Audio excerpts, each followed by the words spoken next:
Cerita novel Kaisar Penentang Langit. Selamat menyimak dan menikmati. Bab 2212-2214. Wah, terjadi keheningan di wilayah kekaisaran. Semua praktisi mendongak, tercengang. Lin Yan sudah meninggal. Mati karena kehabisan darah. Banyak orang yang heran karena pemuda yang sangat mereka benci itu tidak melarikan diri atau mundur sama sekali. Dia bisa saja pergi, tetapi dia tetap melindungi seluruh wilayah kekaisaran dengan nyawanya sendiri, dan kemudian mati di sini. Memanggil, tubuhnya terjatuh, dan meskipun mereka semua berasal dari domain kekaisaran, tidak ada seorang pun yang melangkah maju untuk menangkapnya. Gu Jiuji mengangkat kepalanya, sosoknya bergerak, dan dia tiba-tiba datang ke langit, langsung membawa tubuh Lin Yan, lalu kembali ke pegunungan liar kuno. Kaisar Lin, meskipun hidupmu hanya berlangsung selama beberapa dekade, namun kehidupanmu sangat cemerlang di era yang hebat ini, cukup untuk bersinar sepanjang masa dan tercatat dalam buku-buku sejarah. Karena kamu telah mendirikan sekte di daerah ini, kamu akan dimakamkan di sini. Aku akan menggunakan kekuatanku untuk menciptakan formasi, dan tidak seorang pun akan dapat mengguncang makammu. Gu Jiuji berbicara, dan kemudian kekuatannya memadat menjadi rune, langsung menggali kuburan yang sangat besar, dan kemudian menggunakan batu-batu besar untuk membentuk sarkofagus, dan bahkan meninggalkan pola sisi lain pada sarkofagus tersebut. Kaisar Lin, beristirahatlah dengan tenang. Gu Jiuji berkata, bersiap untuk meletakkan jasad Lin Yan yang disisihkan ke dalam sarkofagus. Tetapi pada saat ini, pupil mata Gu Jiuji tiba-tiba menyusut. Di mana tubuh Lin Yan? Mengapa itu hilang? Ini adalah mayat Kaisar Lin, dan harus dihormati selamanya. Bagi Gu Jiuji, Gu Huang dan Lin Yan adalah seniornya sepanjang masa, tetapi Lin Yan memenuhi syarat untuk dimakamkan di bekas dojo Gu Huang. Hanya saja sekarang, Lin Yan sudah mati, dan tubuhnya seharusnya tidak tiba-tiba menghilang. Siapa ini? Siapa gerangan yang tega melakukan hal licik seperti itu untuk mengambil jasad Lin Yan? Apakah wanita itu? Gu Jiuji teringat Pan Yu, tetapi kemudian menggelengkan kepalanya. Dia melihat bahwa Pan Yu tidak menggunakan kekuatannya sendiri dalam pertempuran hari itu. Jika Pan Yu datang lagi sekarang, dia tidak akan bisa melakukan ini, kan? Kalau begitu, siapakah orangnya? Ledakan. Pada saat ini, sebuah suara tiba-tiba terdengar dari atas langit. Gu Jiuji mendongak, tetapi tampaknya tidak terjadi apapun di langit. Aneh sekali, kata Gu Jiuji dengan heran. Dia memancarkan kekuatannya, mencoba meliputi semua area, tetapi akhirnya, dia tidak merasakan apapun. Tepat pada saat ini, di kehampaan, seorang pria berpakaian putih berdiri dengan gagah, matanya bersinar, dan seberkas cahaya terpancar dari tangannya. Kemudian, aliran darah terlihat mengembun. Itu sebenarnya adalah esensi darah Lin Yan. Esensi dan darah ini tidak kembali ke langit, juga tidak milik bumi. Langit tidak dapat memurnikannya, bumi tidak dapat menyerapnya. Mereka tidak dapat dihapus oleh keabadian, dan tidak dapat dibakar oleh 10.000 api. Kata pria berpakaian putih itu. Begitu dia selesai berbicara, semua esensi dan darah jatuh ke dalam botol giok. Memanggil. Lalu, laki-laki berbaju putih itu muncul langsung di suatu area. Ini, ada di halaman keluarga Lin. Menabrak. Ketika lelaki berbaju putih itu muncul di sini, pohon itu tiba-tiba bergoyang, seolah memberi hormat kepada lelaki berbaju putih itu. Apakah Anda mengenal saya? Tanya pria berbaju putih. Dalam kehidupan ini, namamu adalah Lin Jue. Sambil menatap pria berpakaian putih itu, pohon di halaman keluarga Lin berbicara. Saya orang yang sangat biasa dalam kehidupan ini. Anda memperlakukan saya seperti ini karena Anda tahu tentang kehidupan masa lalu saya, kata Lin Jue. Ya, wajahmu tidak berubah sedikit pun dari kehidupanmu sebelumnya, kata pohon itu.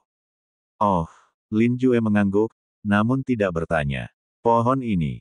Su tertegun, lalu berkata, apakah kamu tidak ingin tahu tentang kehidupanmu sebelumnya, atau apakah kamu sudah mengetahuinya? Aku tidak tahu, dan aku tidak ingin tahu. Karena aku telah menjalani kehidupan ini, aku akan membiarkan semuanya berjalan sebagaimana mestinya. Aku akan mengetahuinya ketika saatnya tiba. Kata Lin Jue. Hingga saat ini, dia hanya sesekali dapat melihat beberapa adegan dari kehidupan sebelumnya, tetapi adegan-adegan itu menghilang dalam sekejap dan sulit untuk diingat. Namun dia tidak memaksanya. Mendengar hal itu, pohon itu pun terdiam. Pohon ini seharusnya tidak berbicara. Hanya ada kurang dari 2 orang di dunia yang dapat membuat hubungan ini dan mengucapkan kata-kata seperti itu.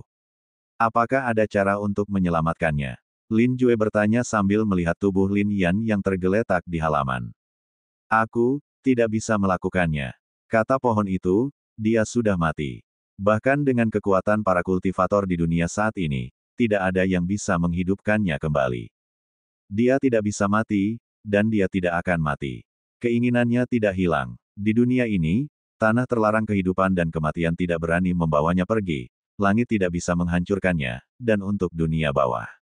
Lin Jue mencibir dengan jijik. Meskipun dia tidak dapat membuat penilaian lengkap tentang kehidupan masa lalunya, Lin Jue sangat jelas tentang kekuatan Wan Gu. Dia tahu satu hal lebih dari Lin Yan, yaitu pemahamannya tentang klan Lin. Pohon itu tidak terkejut, seolah-olah mengetahui semua ini.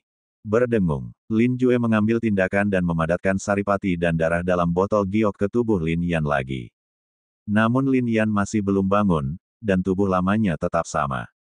Yang kurang darinya adalah secercah harapan. Selama masih ada secercah harapan, dia bisa bertahan hidup. Kata pohon, tetapi ini berbeda dengan praktisi lain, ini adalah menciptakan sesuatu dari ketiadaan. Bukan hal yang mustahil untuk menghidupkan kembali sesuatu yang tidak bernyawa. Orang-orang dari klan Lin dapat melakukannya, dan beberapa orang lainnya juga dapat melakukannya. Tapi tidak di era ini. Ada peluang untuk selamat. Lin Jue berkonsentrasi, sosoknya bergerak, dan dia menghilang dari sini. Ketika Lin Jue muncul lagi, dia sedang berdiri di kota Zhongling di alam spiritual.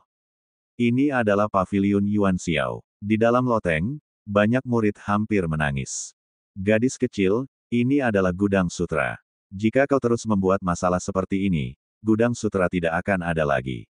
Para murid melihat ke arah seorang gadis kecil dan segera berbicara. Wajah mereka benar-benar tampak seperti mereka telah kehilangan orang tua mereka, tetapi tidak ada yang dapat mereka lakukan, mereka tidak mampu menyinggung gadis kecil ini. Tidak menyenangkan di sini. Aku ingin keluar dan bermain, kata Chan Chan. Chan Chan, berhentilah membuat masalah. Aku akan membawamu keluar setelah beberapa saat. Sosok anggun datang. Itu adalah Jiang Chan Chan, gadis yang telah diinstruksikan oleh Lin Yan dan sekarang telah menjadi tulang punggung paviliun Yuan Xiao. Kamu sudah mengatakan ini berkali-kali, kata Chan Chan. Memanggil. Tetapi pada saat ini, sebuah sosok muncul. Dia adalah Lin Jue. Siapa? Melihat kultivator yang tiba-tiba muncul di perpustakaan sutra, semua orang langsung waspada. Namun, Xiao Chan Chan menatap Lin Jue dengan mata terbelalak dan ekspresi bingung.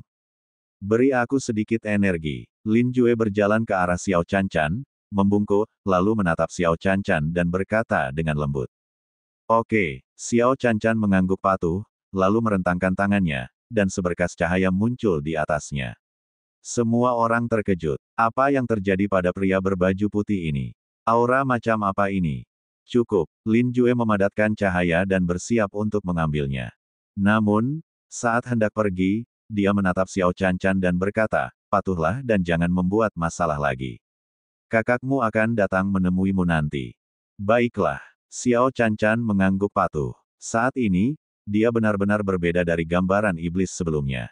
Dia sangat patuh. Wow, lalu pria itu menghilang. Apa yang sedang terjadi?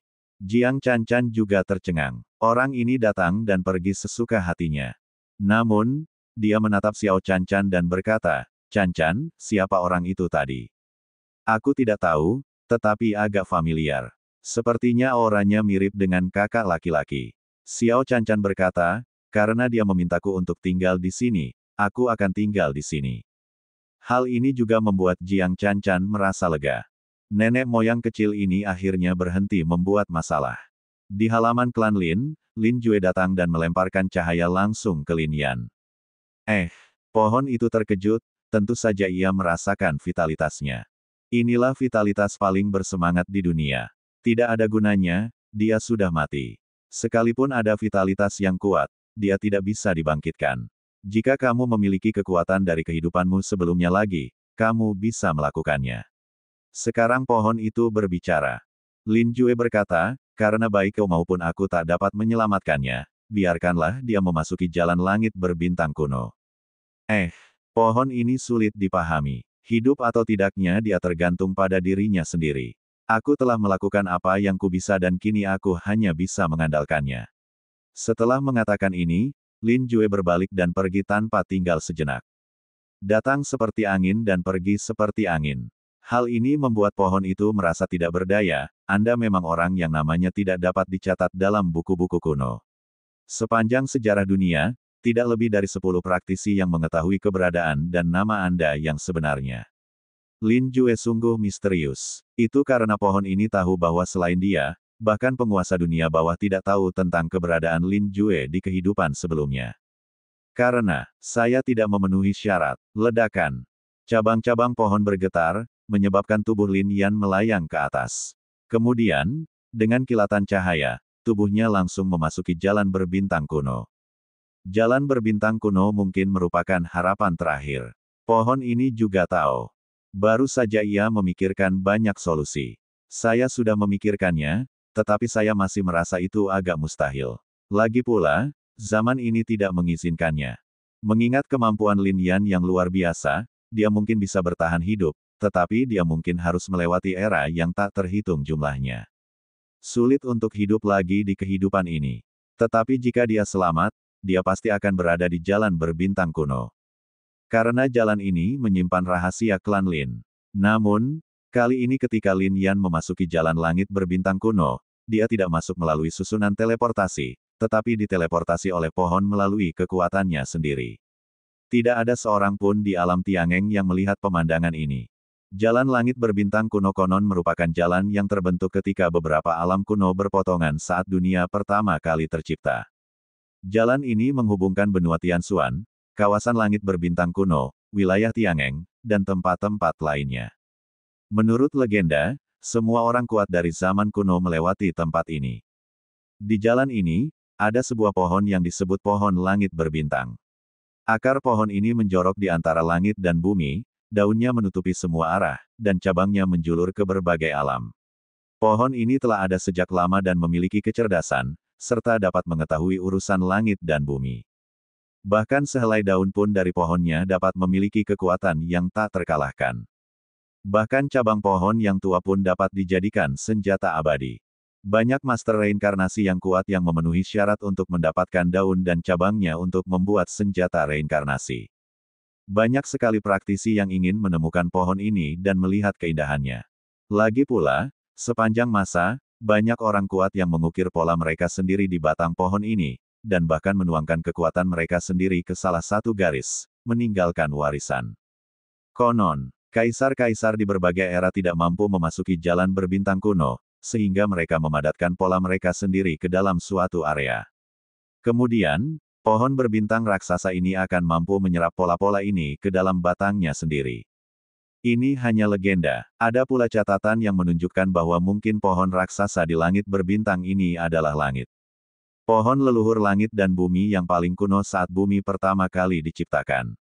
Pohon leluhur langit dan bumi berasal dari awal langit dan bumi dan sangat kuat.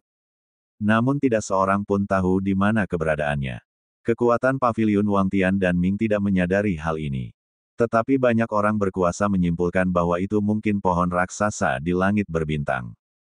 Pohon raksasa di langit berbintang, konon katanya pernah dilihat oleh seorang yang kuat, di pohon tersebut terdapat corak kaisar dari berbagai dinasti, namun ini hanya di bagian bawah saja, di bagian atas terdapat corak sisi lainnya, di bagian atas nampak seperti corak reinkarnasi. Setiap daun mempunyai jalan yang agung seperti hukum langit dan bumi, buah yang dihasilkannya dapat diubah menjadi senjata dan jurus, dan sebagainya.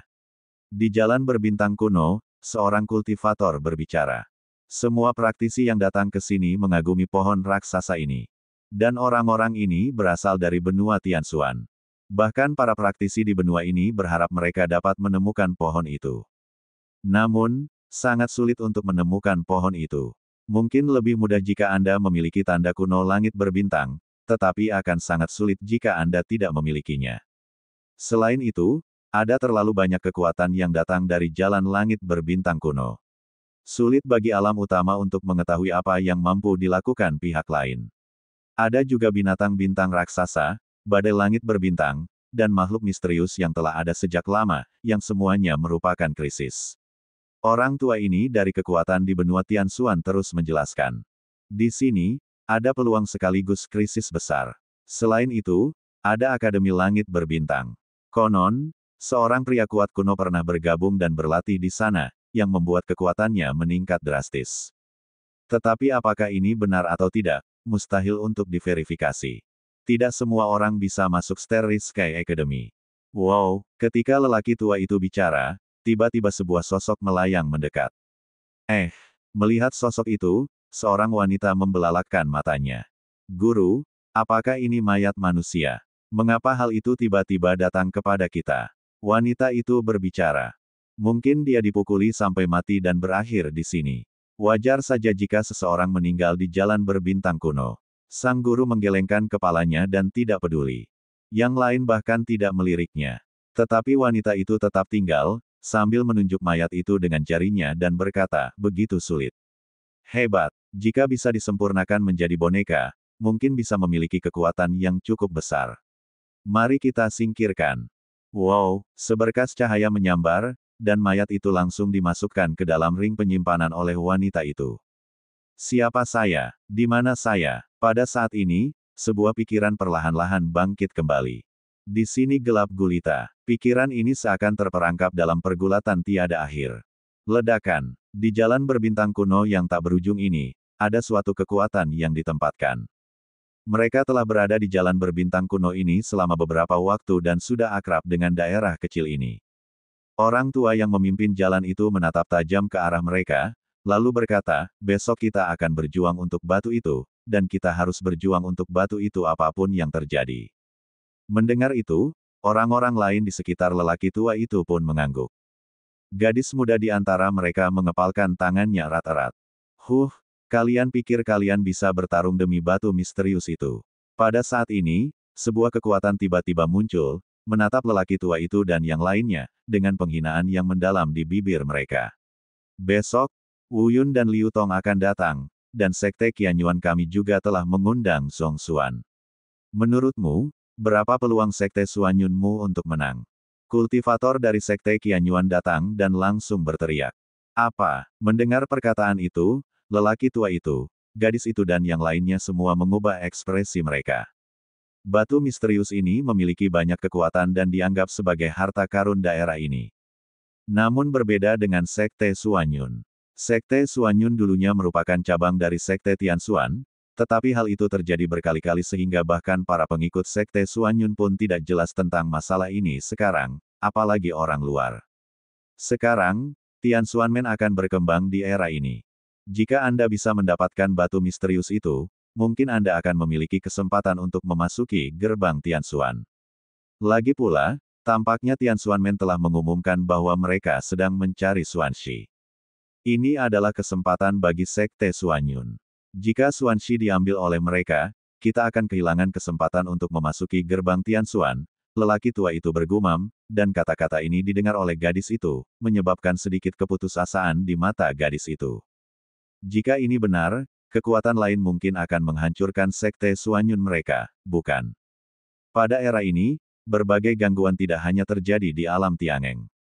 Benua Tian yang mendalam jelas juga sangat tidak stabil. Hanya dengan mengandalkan Sekte Tianxuan lagi seseorang dapat menemukan kedamaian. Mereka harus berjuang untuk batu misterius ini. Akan tetapi, praktisi seperti Wu Yun, Liu Tong, dan Zhong Xuan semuanya adalah para jenius yang cukup terkenal di benua Tianxuan, dan jelas bukan sesuatu yang dapat ditandingi oleh Sekte Xuanyun mereka.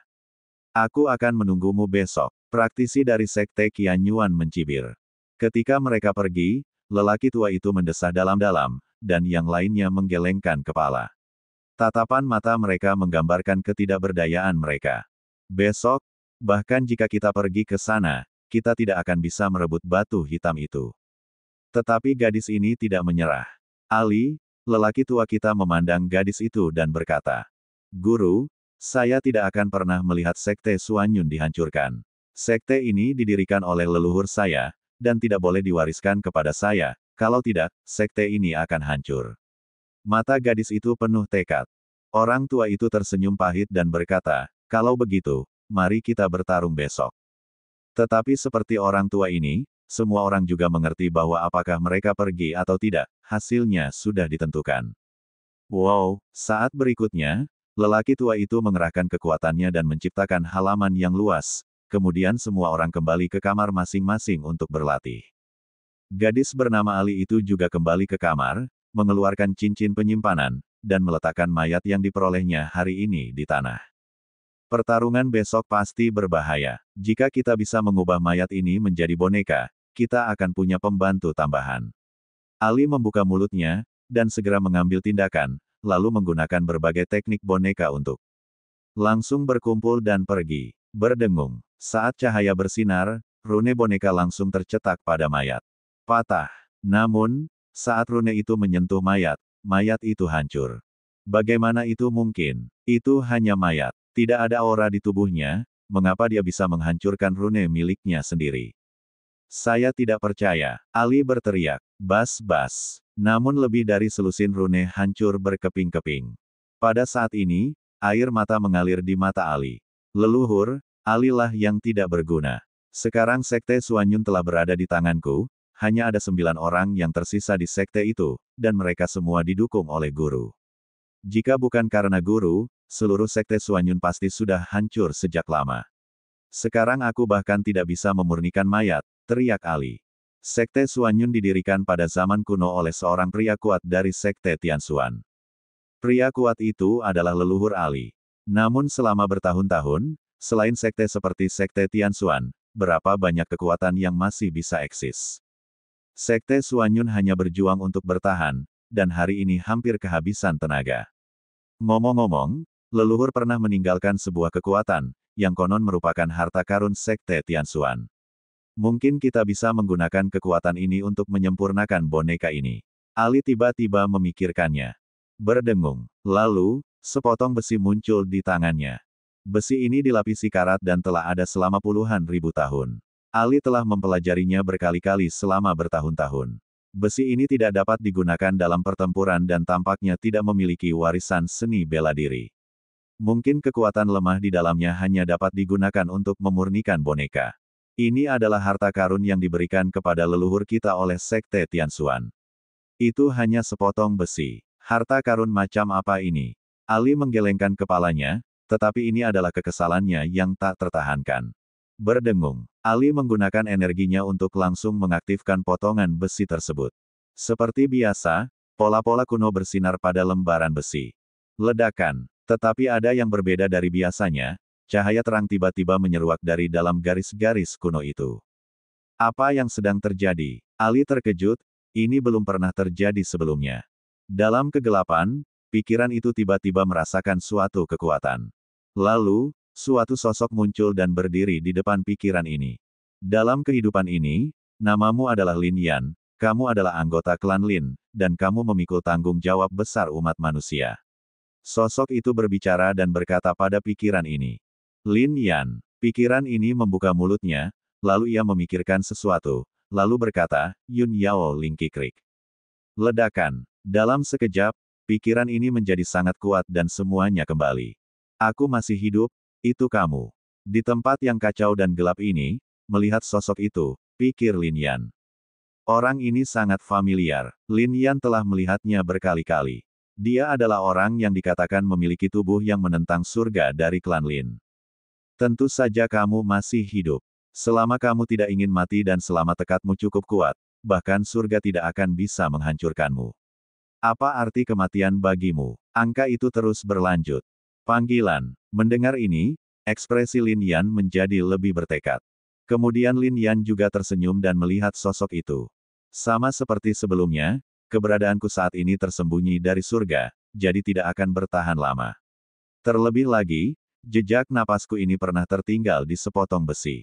Sosok itu melanjutkan.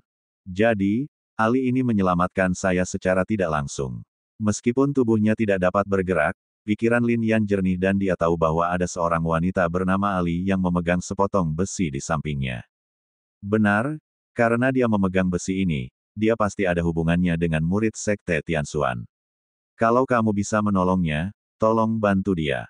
Kata sosok itu. Membantunya. Lin Yan tercengang. Dia dalam kondisi seperti itu. Siapa yang bisa dia bantu?